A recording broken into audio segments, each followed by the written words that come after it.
Okay, so today do module H1, exam 2 for CPSD, and it is all about develop and maintain relationships with diverse suppliers, including resources, coaching and mentoring, and continuous improvement, lean in business development.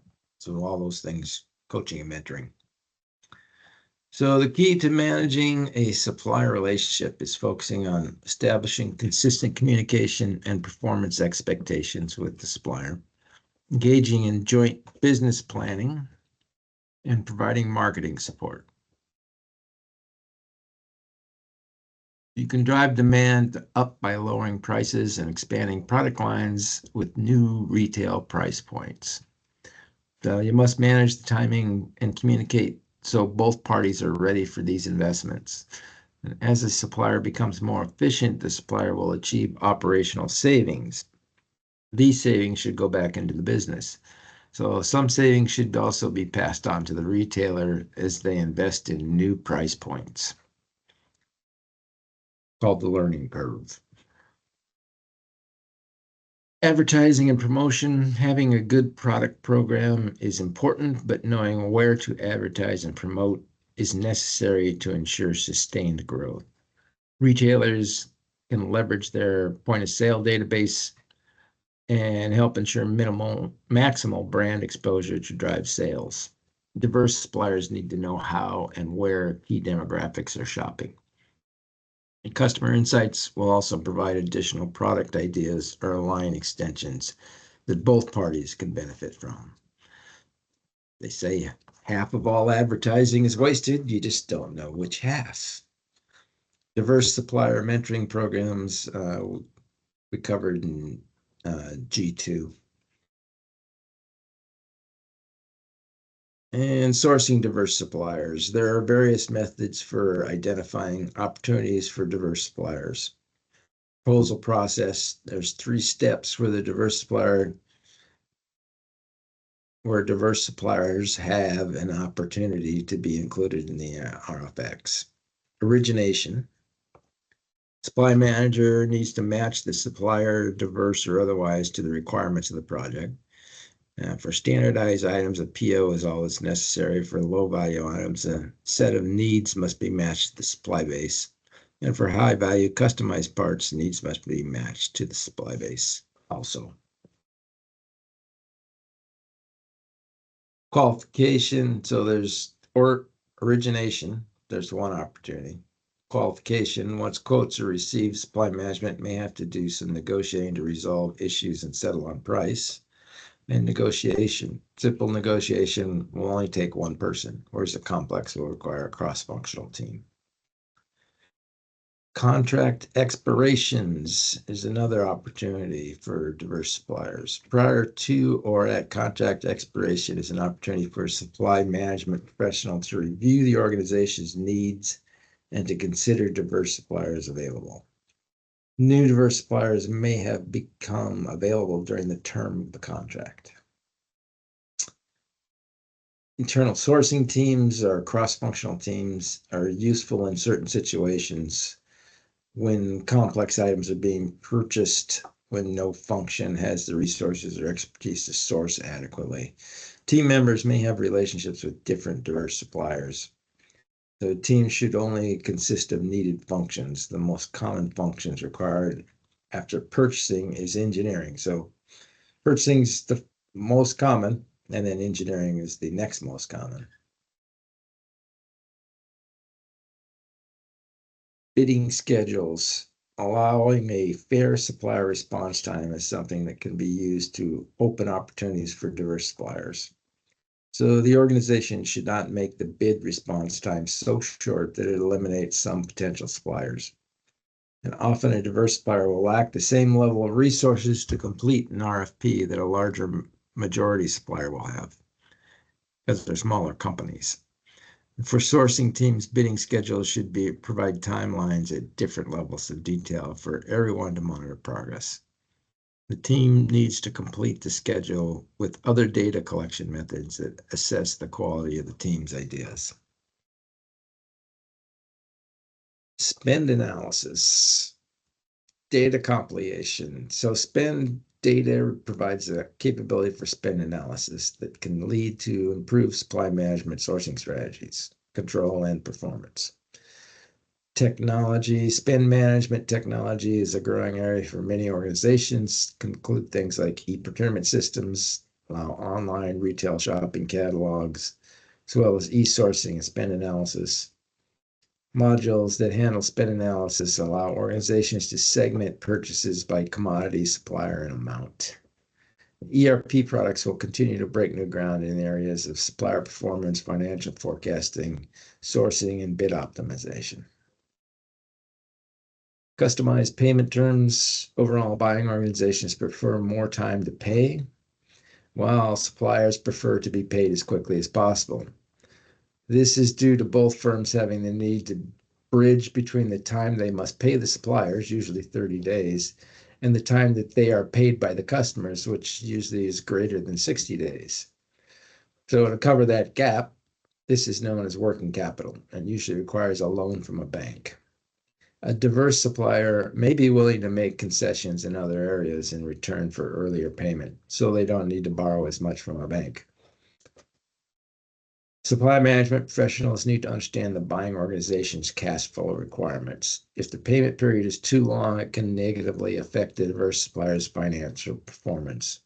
This is because you'll increase the requirement for working capital to cover that gap between when they're getting paid and when they have to pay their suppliers. So dependency analysis. Determining the dependency a diverse supplier has with a buyer can be very important to a successful outcome. This can be achieved with a customer segmentation analysis. So two variables should be addressed: the organization's value to the supplier and its attractiveness to the supplier. So both of these are from the supplier's point of view. The value to the supplier is a function of what percentage of the supplier's revenue is generated from the buyer, high to low. How big of an account is the organization to the diverse supplier? Attractiveness to the supplier is a function of how much brand recognition the buying company has and the amount of effort that must be provided to meet its needs. How big a pain in the neck is the organization to the diverse supplier? Potential negative outcomes range from a supplier putting up with or taking advantage of the buying company. Potential outcomes range from supplier wanting to protect the relationship or grow the business. So looks like this. Our value or the organization's value to the supplier. It's basically the size of the spend. And from low to high. And then from low to high across horizontally is the attractiveness of the organization, buying organization's attractiveness to the supplier. Really, what do they get out of it? And how hard is the buying organization to deal with? So if both are high, it's a high spend and high attractiveness. You want to protect that one. If both are low, simply that the buying organization or the selling organization, the supplier will just simply tolerate the buying organization. And if this is interesting, if the spend is high, but the attractiveness is low, then the diverse supplier is going to try and exploit the buying organization. Capacity building, assistance that is provided to develop certain skills or upgrading of supplier's ability. Will provide the following to both the buying organization and the diverse supplier: better economics, enriched supply chain and competitive advantage, diverse supply base with dynamic insights, upgrade in performance ability and strengthening of effectiveness. So capacity building activities are things like development of a business consortium fund, establishment of joint ventures with diverse suppliers, facilitation of mergers and acquisitions with diverse suppliers, and provision of technical assistance, which is probably the most common. Capacity building success factors. So identify, establish relationships with select organization, perform research and analysis to select potential suppliers, and seek and prioritize opportunities. And then you need a capacity building model, a strategy and implementation documentation, specific internal and external resources, and supplier diversity development strategy, cost benefit analysis. That's what your leadership will want to see. Facilitate the business growth, establish a supplier diversity committee, embed capacity building activities in supply management processes, and establish goals by category, business strategy, and procurement needs. And develop appropriate measures, savings with selected diverse suppliers, expenditures with selected diverse suppliers. These are all KPIs. Idea creation attributed to capacity building effort, time savings or work efficiencies, surveys on existing supplier development rating systems, and specific metrics for a given opportunity or commodity. Other continuous improvement methodologies that can be taught to the diverse supplier would be another thing.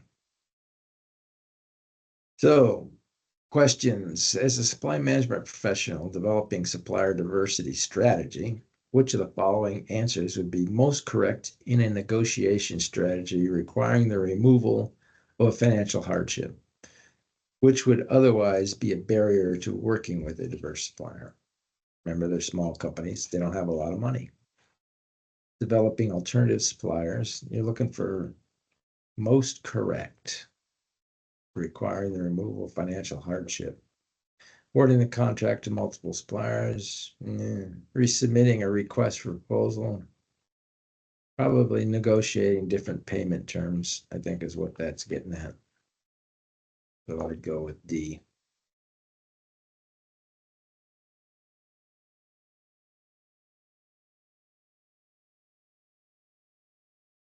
D it is. All right, one more. John is performing an internal analysis related to the generation of a supplier portfolio. What could John do in terms of the size of his application pool to avoid bias against diverse suppliers? Remember, they're usually small companies. So increase the screening size. Maybe. Keep the screening size neutral. No.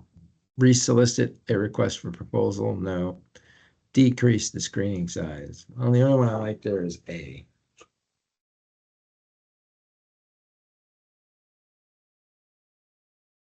And A it is. All right, let's go do some questions. Oh, no, we got to do the summary first. So, having a diverse supplier engage with the internal organization can improve their understanding and increase their commitment. Diverse suppliers need to know how and where key demographics are shopping. And having a good product or program is important, but knowing where to advertise and promote is necessary to ensure sustained growth.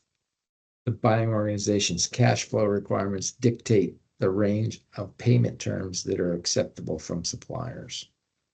Determining the dependency a diverse supplier has with a buyer can be important to a successful outcome. All right, now we can go pick up some exam questions for H1. I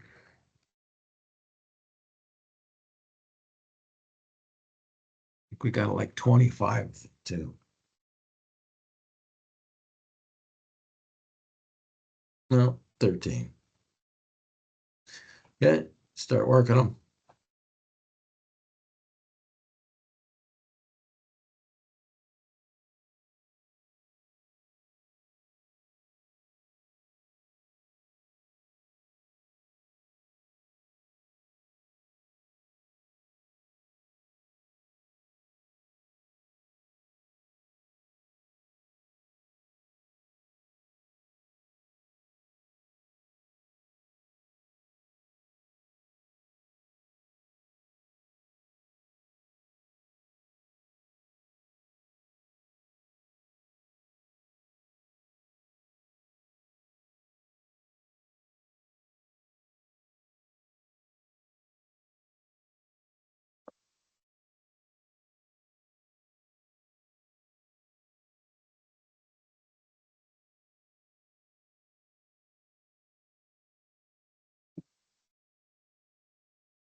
Okay, some answers here.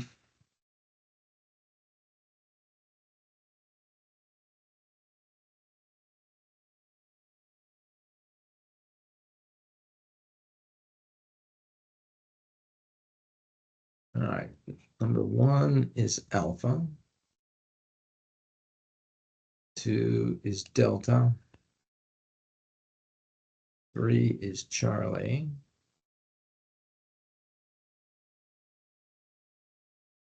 4 is Bravo. 5 is Charlie.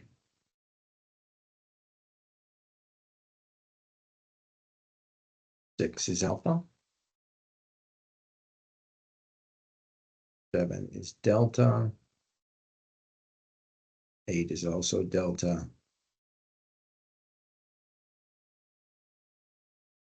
9 is Bravo.